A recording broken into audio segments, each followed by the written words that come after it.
Hey guys, how's it going? I wanted just to briefly go over the kind of the rules I'm placing on myself for this challenge run. Basically, what I'm doing is I'm trying to become Elden Lord by only using staffs. So no swords, no anything else. Only staff attacks, and I feel like that's easily doable, right? Even for a mediocre player like myself, because I'm trash at the game. But even I think that's a little too easy.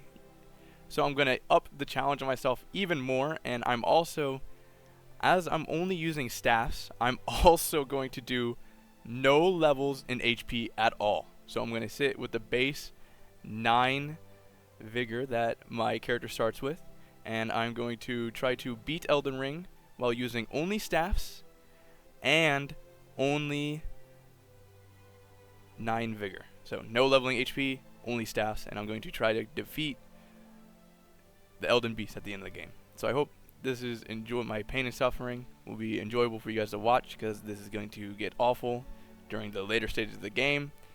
But I want to get right into it and kind of show you the approaches I take to go from the beginning of the game to the end of Limgrave, where I fight Godrick, and then I think that'll be it for this video, and in the next video I will do more of the game. But this is kind of just like my opening video for now.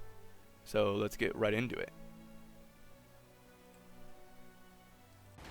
So the first thing I'm going to do is show this soldier of Godrick why you never bring a sword to a magic fight.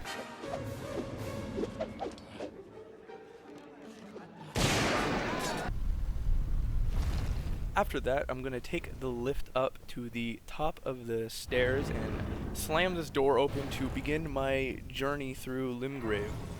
I'm going to grab this grace real quick and talk to Vare. Fortunately for you, however, you are maidenless. Vare is going to disrespect us, and then we're going to head up to the Church of Eli, sneaking past the Tree Sentinel, and we're going to talk to Kale, who's going to warn me of a rodent who is disrupting his business. So we're going to actually go ahead and take this out for him, as we are the kind-hearted soul. After the giant rodent is dead, we can claim our prize. We head over to our maiden so that we can get the Spectral Torrent Whistle. We're going to head over here and get teleported to Ohio, because there are 2 things that I want in Caelid real quick. So we're going to head to the Street of Sage's Ruin, and we're going to cull the plant life here, because no other reason than just why not, they're in my way, and the thing I want behind them. So after we become basically the evil Lorax, we're going to grab the meteorite staff and head down this staircase to grab one of the best, I would say at least top 10 spells in the game. Its Poise Break is just actually immaculate, and it's going to, I think everyone knows what it is, it's going to be Rock Sling. This is going to be kind of really huge for us in the early to mid game, and then we'll get some better spells, but for now it's going to be really good. After that, we're going to head up here to grab this scroll, which will allow us to learn the Carrion Slicer, which is basically going to be one of my main spells for the entire game, as it does so much damage. Making our way to the Waypoint Ruins, the plant life is actually very upset that we killed their friends. So we're going to make our way to the Waypoint Ruins, make our way down this, and we're going to get into a boss fight actually with Pyramid Head's cousin here, Mad Pumpkinhead. And after we put down the Mad Pumpkinhead, we're going to get access to Sorceress Selene, who will allow us to she'll allow us not to only teach us spells, but she will allow us to give her the hard-sought scroll that we killed that old man for, which will allow us to learn, once again, one of the best spells in the game, which is the Carrion Slicer. 4 mana per slice, and the amount of damage it does is just amazing. If you don't have it, and you're doing a magic build, I would recommend grabbing it, as you can get it basically right as the game starts. And then we make our way to our first boss fight, which is Margit. Well, Margit wasn't a very hard fight for me. I mainly just stuck to doing the Rock Sling, trying to Poise Break him, and the fight wasn't very difficult with the HP, because his big attacks really just wouldn't one-shot me, so I could tank one and then heal up.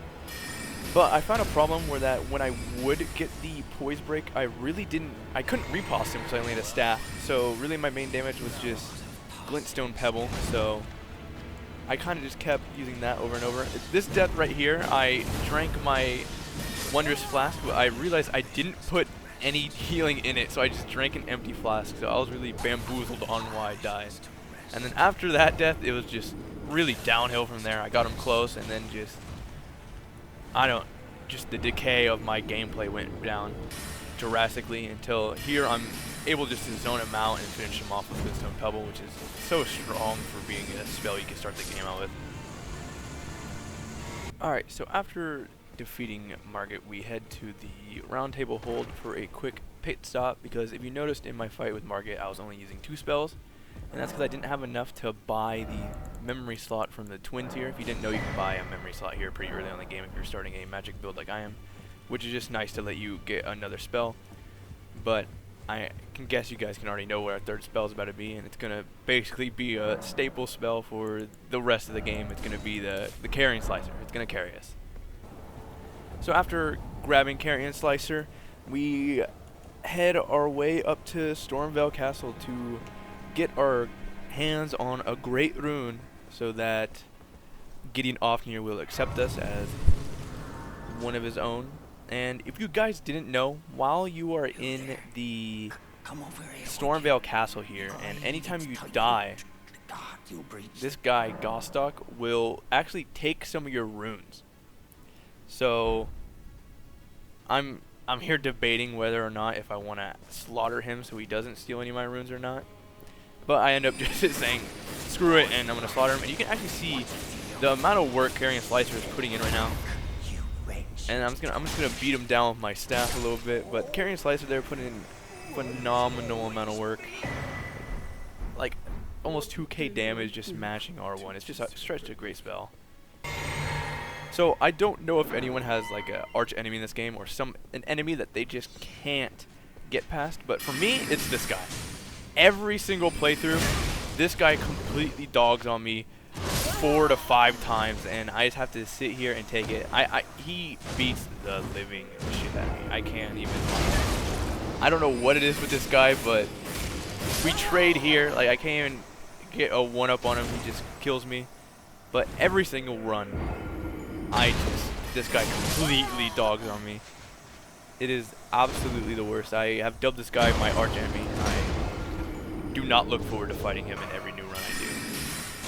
Because he is absolutely terrifying, but I'm able to finally finish him off here because he just runs at me like head first, like a dog chasing a rabbit. So we meet up with Rogier here as we make our way through Godrick's castle. And after Rogier, we meet up with Nepheli, kind of just still making our way through Stormveil Castle to Godrick.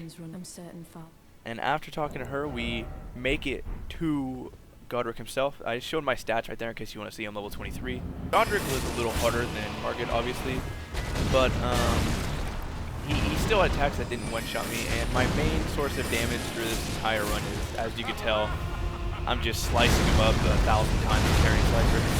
He does so much damage. And while he's on the ground here, just being able to take advantage of even more damage. Even though it's like completely nerfed, like the damage you're doing, it's still a decent amount of damage. This is my first run against him, and I get him actually pretty low. I'm panic rolling here, and he catches me off guard with this. I think it's going to be a grab, but he actually just flamethrowers the ground, which is like the worst for me because I have no HP. But I'm able to poise break him on this run. And since I can't riposte, I actually just hit him with the Carrion Slicer, which I think does a lot more damage than even riposting. And I'm able to finish him off here with Carrion Slicer. Just doing so much damage. I think he took me a lot longer than Margit.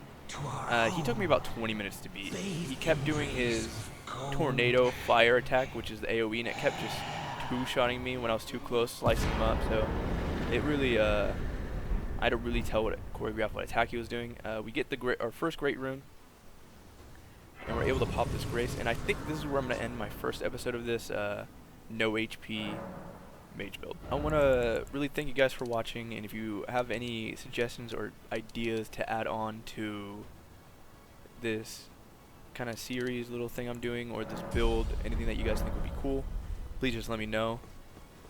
And I will catch you all in the next one. Peace out.